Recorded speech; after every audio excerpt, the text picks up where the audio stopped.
কোনো যুবক যদি বলে যে আমি টাইম পাস করছি, অনেকে দেখবেন আমাদের মধ্যে আছে, আমরা এই কথা বলে থাকি, বারবার বলি যে এই তো কিছু কাজ নেই, একটু টাইম পাস করছি, বন্ধু বান্ধবদের সাথে গল্প করে একটু টাইম অতিবাহিত করছি, একটু টাইম পাস করছি, মোবাইলে গেম খেলে টাইম পাস করছি। যেই বান্দা, যেই ব্যক্তি, যেই যুবক এরকম ধরনের কথা বলে, জেনে রাখতে হবে যে সেই ব্যক্তি থেকে আল্লাহ সুবহানাহু ওয়া তাআলা বিমুখ হয়ে গেছেন।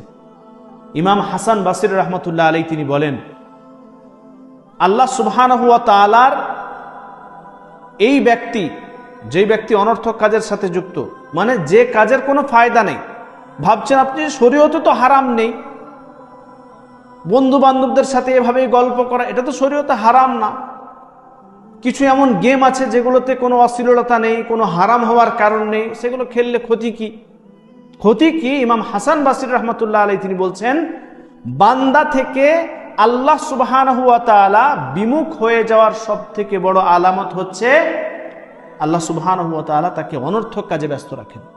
আপনার 24 ঘন্টার সময়টা যদি অনর্থক কাজে ব্যয় হচ্ছে, ভালো কাজে ব্যয় যদি না হয়, এমন কাজে ব্যয় করছেন যে কাজের কোনো ফায়দা নেই, না দুনিয়াবী ফায়দা আছে আর না আখিরাতের কোনো ফায়দা আছে, এরকম কাজের সাথে আপনি যুক্ত হয়ে যদি আপনার সময়কে অতিবাহিত করছেন, তাহলে আল্লাহ সুবহানাহু ওয়া তাআলা আপনার থেকে মুখ ফিরিয়ে নিয়েছেন।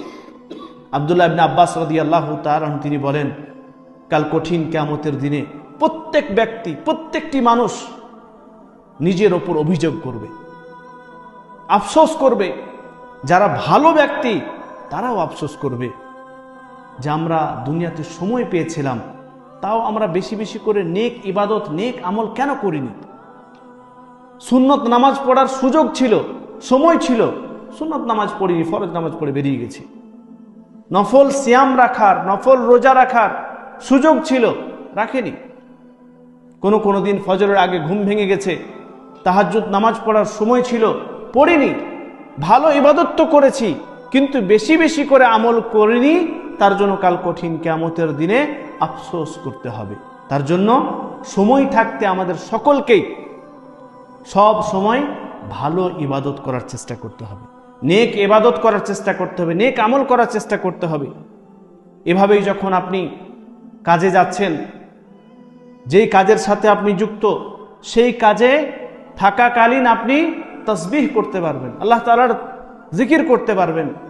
যেভাবেই হোক সব সময় আমরা চেষ্টা করব ভালো কাজের সাথে যুক্ত হওয়ার, নিজের সময়কে ভালোভাবে অতিবাহিত করার।